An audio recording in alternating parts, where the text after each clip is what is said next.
Canadian author and political commentator Naomi Klein's The Shock Doctrine, The Rise of Disaster Capitalism, 2007, offers a sweeping denunciation of neoliberal ideology, asserting that free market policies, especially those articulated and promoted by economist Milton Friedman, are routinely pushed through without meaningful democratic approval.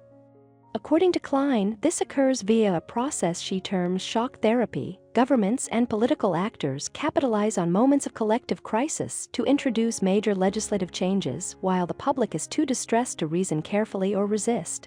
Throughout the book, Klein examines several major geopolitical developments, including the U.S. invasion of Iraq, arguing that crises such as the September 11 attacks were instrumentalized to advance agendas that would never have survived open democratic debate.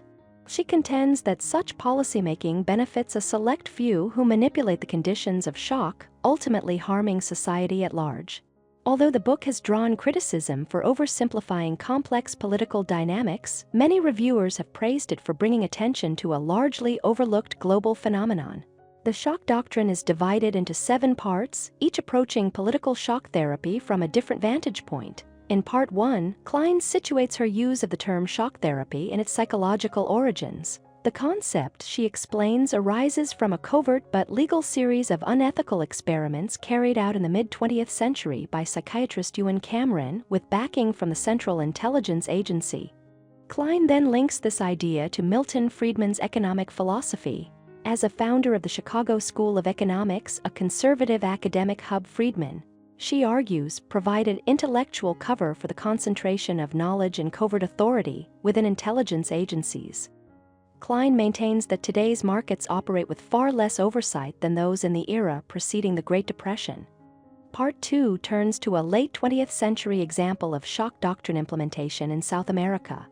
Chilean officials, guided by economists trained under the Chicago School, seized upon the 1973 coup to install General Augusto Pinochet as leader. Klein observes that these economists received support coordinated through Milton Friedman and the CIA. She also draws a connection between the logic of economic shock and the use of physical torture. In Part 3, Klein examines more understated versions of shock therapy, contending that Margaret Thatcher leveraged the public mood following the Falklands War to enact a suite of free market reforms. Working alongside economist Jeffrey Sachs, Thatcher helped facilitate similar measures in Bolivia. Part 4 widens the lens to South Africa, Poland and Russia, as well as several Asian economies affected by the 1997 financial crisis, illustrating further adaptations of the doctrine. Part 5 introduces what Klein calls the Disaster Capitalism Complex. Here she argues that the positive economic reinforcement created by shock-based interventions has encouraged their wider adoption and promoted their expansion into the corporate sphere once private actors recognized how lucrative the system could be. Part 6 explores the emotional dimensions of shock doctrine, focusing in particular on the U.S. occupation of Iraq in 2003. After assuming control, the United States, Klein claims, saturated its media ecosystem with fear-inducing messaging, designed to generate unbroken anxiety and maintain public support for its legislative agenda. She views this as the most pervasive and tightly orchestrated application of the doctrine to date. Part 7 identifies those who benefit and those who suffer under shock-driven policies. Klein likens the beneficiaries to elites retreating into increasingly private worlds, while the broader population is left without reliable public infrastructure, adequate wages, or stable employment. She concludes by summarizing the arguments used to deny the shock doctrine's existence and rebukes institutions such as the IMF and World Bank for promoting narratives that obscure it.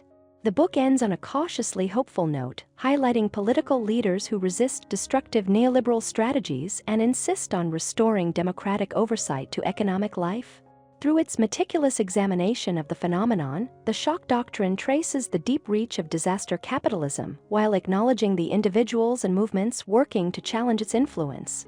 Thank you for watching. If you enjoy this video, leave a like and subscribe.